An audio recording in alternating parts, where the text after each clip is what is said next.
Oke semuanya, Assalamualaikum warahmatullahi wabarakatuh. Waalaikumsalam warahmatullahi wabarakatuh. Sehat semuanya? Sehat. Ya, kemarin Pak Guru membuat video, ternyata gagal upload. Sekarang Pak Guru membuat video lagi ya. Kali ini udah siang ya. Supaya lebih semangat lagi, coba Pak Guru ucapkan selamat siang anak-anak. Semangatnya mana? Kayak gini ya, kalau menjawab selamat siang anak-anak, kamu jawabnya siang-siang pulang. Oke? Oke, selamat siang anak-anak. Siang-siang pulang. Tepuk tangan dulu buat kita semuanya.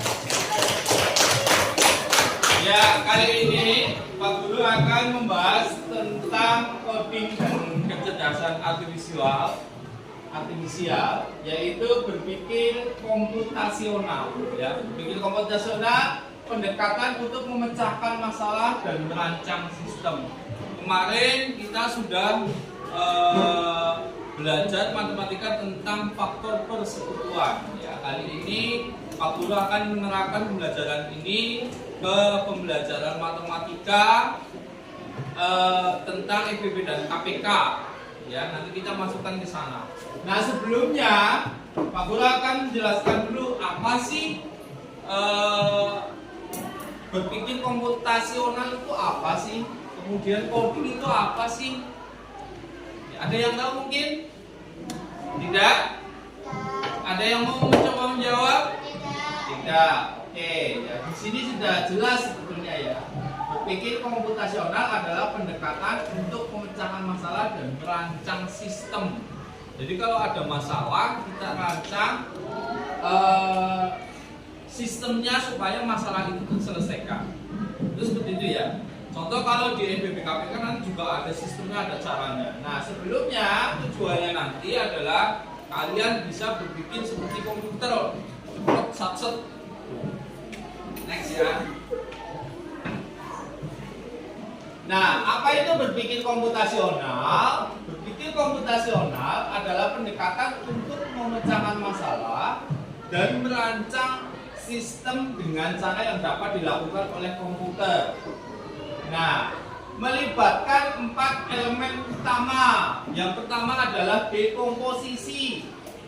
Dekomposisi, yang kedua pengenalan pola, abstraksi dan algoritma. Dekomposisi itu seperti kayak apa ya? Kayak menyusun. Kalau pengenalan pola nanti adalah mencari yang sama, pengenalan pola. Ya, nanti kalau di EPB sama KPK ini kita masuk di pengenalan pola. Kalau di abstraksinya itu adalah membayangkan ya, atau mengandai-andai kamu. Kemudian kalau algoritma sendiri itu adalah perintah yang berulang-ulang. Kita lanjut dulu supaya kamu lebih jelas. Elemen-elemen berpikir komputasional. Yang pertama adalah dekomposisi, memecahkan masalah besar menjadi bagian-bagian kecil. Kalau kemarin kita faktor persekutuan itu masih belum menemukan masalah ya. Nanti kalau di EPB dan KPK kamu disuruh mencari EPB atau mencari KPK. Nah, itu adalah nanti kita pecahkan dari angka itu menjadi angka yang lebih kecil ya. Angka yang lebih kecil sampai yang paling kecil.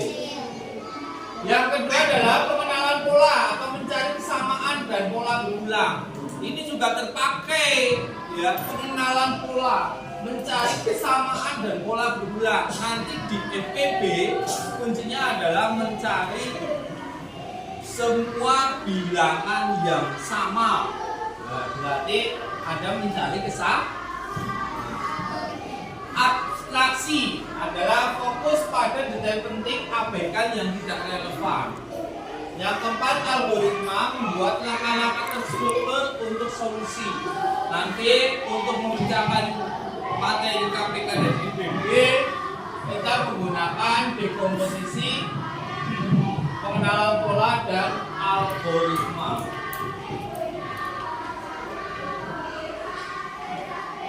Nah, manfaatnya apa? Manfaat berpikir komputasional itu adalah yang pertama memudahkan memecahkan masalah, yang kedua melatih kemampuan berpikir logis, kreatif dan sistematis, yang ketiga meningkatkan efisiensi dalam menyelesaikan masalah, yang keempat persiapan menghadapi era digital.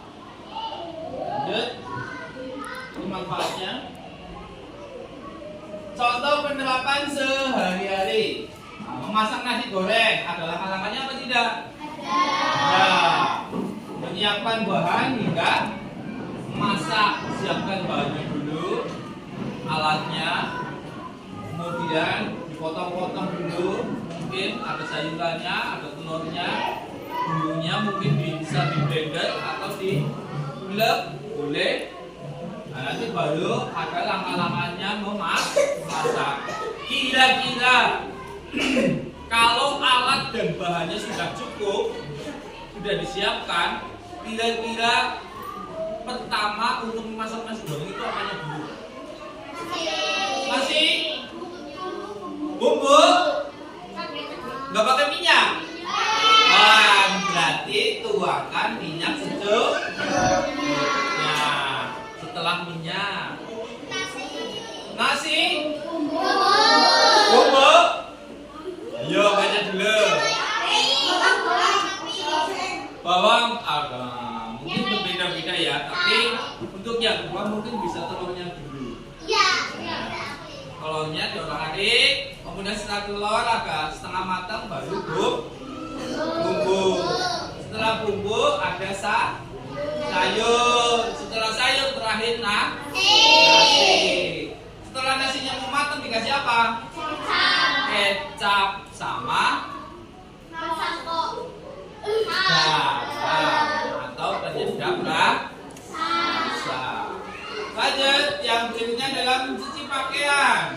Memisahkan pakaian, mengatur urutan pencucian. Nah, kalau di laundry pakaian itu dipisah-pisah ya. Kalau laundry yang betul itu pakaian dipisah. Selimut sendiri, jaket sendiri, ya, kaos sendiri. Mereka mencucinya dipisah-pisah. Kalau yang betul. Yang ketiga adalah menyusun Lego atau mengikuti instruksi dan menyusun secara sistematis. Menyusun Lego pernah? Pernah ya? Membuat Lego apa? Ayo. Pesawat. Ada yang pernah menyusun Tamiya? Ada? Pernah ya? Ya, menyusun Tamiya itu juga termasuk dalam menyusun Lego yang tadinya masih dirangkai, masih terikat dengan satu sama yang lainnya, kemudian dipoteri atau dipisah-pisah, baru dirangkai dari nol, dari rangkanya, baterainya, rodanya, dinamonya, kemudian 4WD-nya, itu dirangkai semua. Kemudian setelah jadi kasih baterai, dites untuk jalan, dia jalan atau tidak.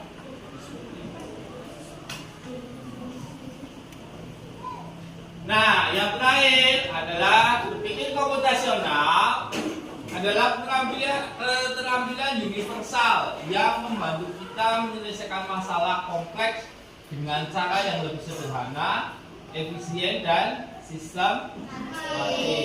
Sangat bermanfaat dalam kehidupan sehari-hari, bukan hanya di bidang komputer. Nah, setelah ini kita masuk ke materi EPB dan KPK ya. Tadi kita EPB dan KPK menggunakan apa coba? Masih ingat nggak? Menggunakan apa?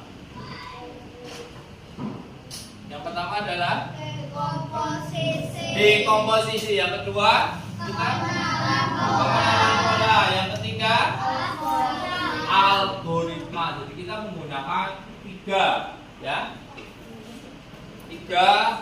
pola. Nah, ini Pak Guru jelaskan dulu. Ini Pak Guru mempunyai soal nomor 1. Ya, Andi membeli 60 balon dan 84 pita. untuk acara ulang tahunnya, semua balon dan kita akan dimasukkan ke dalam kotak dengan jumlah yang sama banyak.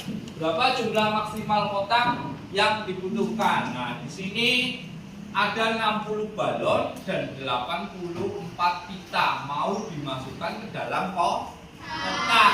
Ini adalah soal EPB. EPB ini adalah kuncinya, yaitu tadi mana ya? Dari hapus ya? Kuncinya adalah ambil semua bilangan yang sama dengan pangkat terkecil. Nah, kita tentukan dulu. Ini 60 dengan 84. Nah, kita menggunakan faktor dibagi 2 30 dibagi 2 15 dibagi berapa lagi? 3 5. Terus yang 84 dibagi 2 42 dibagi 2 21 dibagi berapa lagi? 7. Kita simpulkan dari sini. Ini adalah caranya ya. Kita simpulkan 60 itu 2 pangkat 2 dikali 3 dikali 5. Sedangkan 84 2 pangkat 2 kali 3 kali 7 FPB. Nah, kita lihat kuncinya tadi. FPB adalah semua bilangan yang sama dan terkecil. Nah, berarti ini yang bilangan yang sama ada angka 2 dan 3. 2 yang terkecil ini sama ya. Berarti kita cukup tulis satu saja. 2 pangkat 2 dikali, ini 3 ini juga sama 3. 2 pangkat 2 berapa? 4 kali 3 12. Jadi ketemu FPB dari 60 dan 84 adalah 12. Berarti kotak yang dibutuhkan oleh Andi untuk membagi balon dan pita berapa jumlahnya? Berapa? 12 kotak.